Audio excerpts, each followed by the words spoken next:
I remember when I was faced with the decision that, and the acceptance that Tilly was taking a journey of leaving her body, and I could see that she was not well.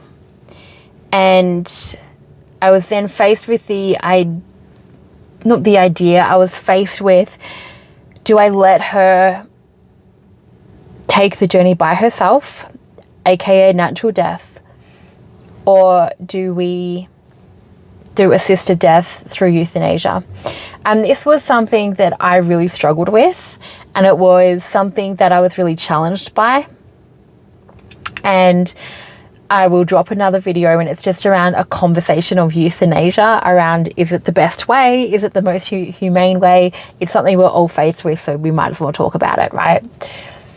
But it was something that I was really challenged by, and there was a huge part of me that just wanted Tilly to take the journey by herself. If that's what she was choosing, I wanted her to complete it. And I would say to her, it's okay, Mama's going to be okay. Not really, but Mama's going to be okay. And Mama will be all right. And she'll be sad and she'll miss you, but she's going to be okay. And I would say to her, like, it's okay, baby girl, it's okay. You can let go. It's okay for you to let go. And it was really challenging for both of us, because she didn't want to leave and I didn't want her to leave, because our connection was just like this, you know, it was so intertwined that it was as hard for her to leave as it was for me to say goodbye. And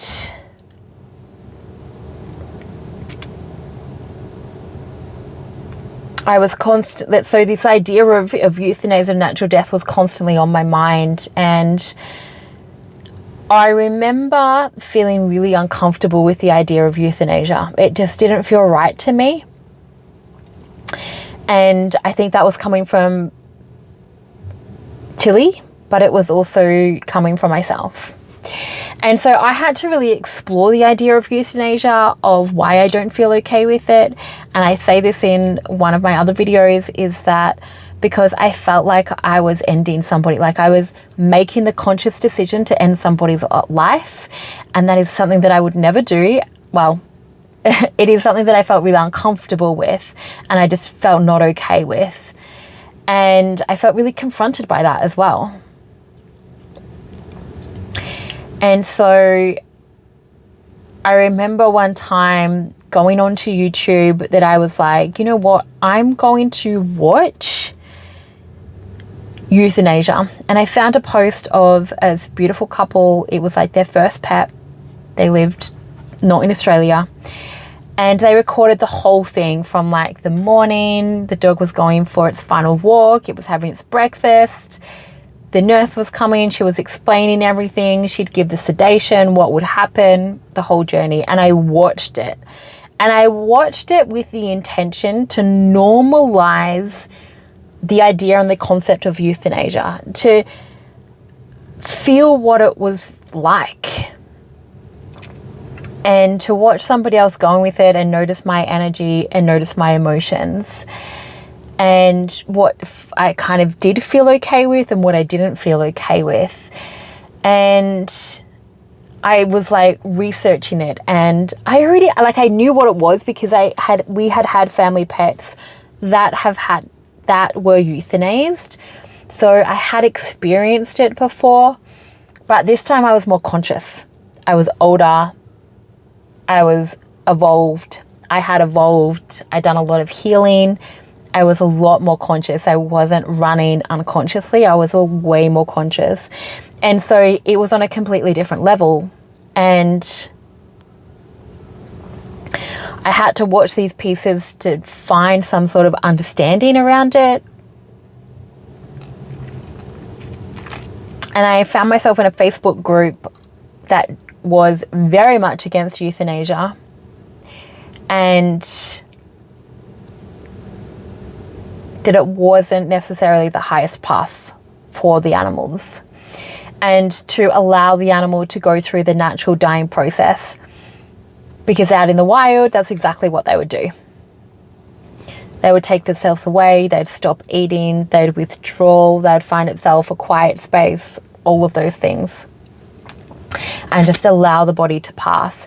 I was then also faced with kind of the other side, which someone had brought it to my attention to said, would I rather my angel, my girl, my number one babe, my special one, would I prefer to wake up in the morning and she's still,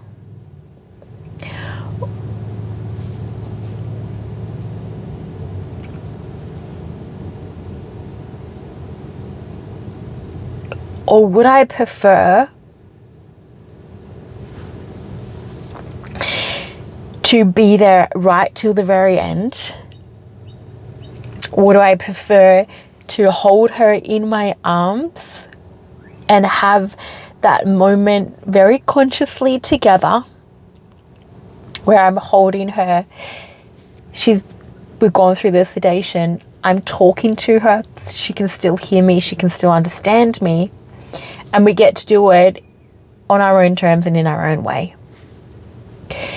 And that was also something that I went back and forwards with until I could see like she was holding on. She was holding on and holding on and holding on. But like I didn't think it was fair on her anymore. And then that opportunity to be able to hold her in my arms, wrap her around, it was just her and me. The way it always was, that was absolutely reflective of our life together. It was always her and me. Right up until the very end. And then I held her. It happened in the afternoon. And it's funny because like we had chosen a time, but she chose the time. The time got changed and it got done at the time that she wanted it. And I held her that whole night. It was about 2:30 in the afternoon. And I held her all night. For the rest of that day, I did not let her go. I was holding her on my chest. And she slept with me that night as well. And so I think it's really important that you make the choice that best reflects the journey that you both went through, the life that you experienced together. And we did it at home.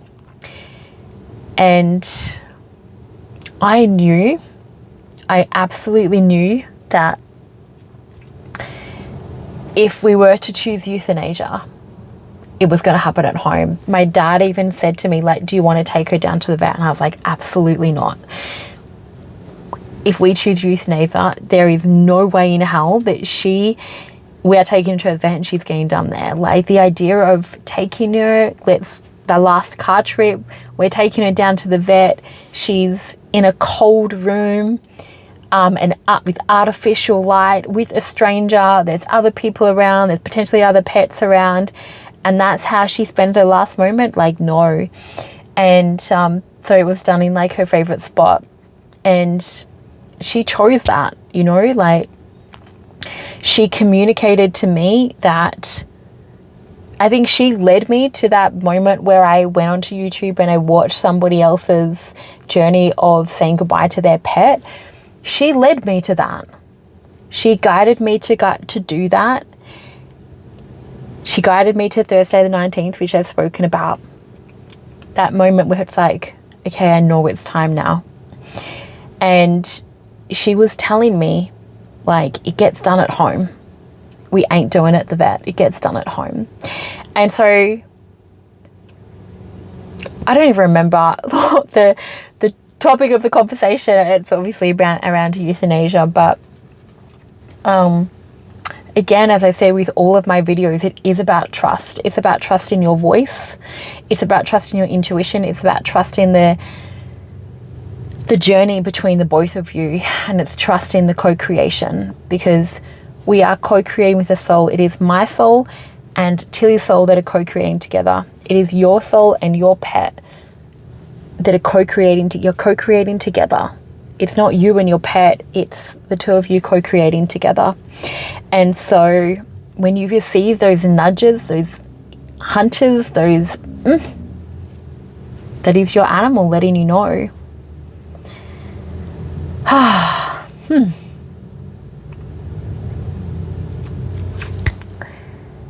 Another beautiful topic and another beautiful conversation. Thank you so much for joining me. I will see you in the next video, and of course drop all of your comments, and yeah, I'll chat to you guys soon.